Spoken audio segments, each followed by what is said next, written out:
কোমরের সুস্থতার জন্য আরেকটি ব্যায়াম শিখবো আমরা। এর জন্য প্রথমে এই অবস্থাতে চলে আসবো, হাঁটুর থাকবে এবং বাম পা সামনে। এই অবস্থা থেকে এখান থেকে আমরা যতটা সামনের দিকে যেতে পারি এভাবে যেতে থাকবো।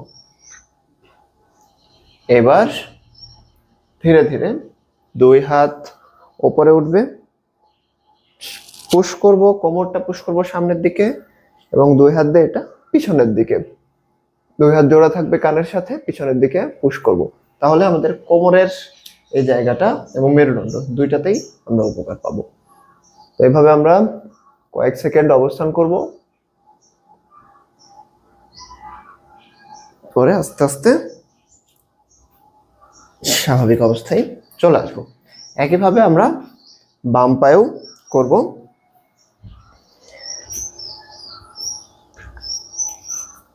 এভাবে সামনের দিকে পুশ করব, দুই হাত ওপরে, পিছনের দিকে বাঁকা হব।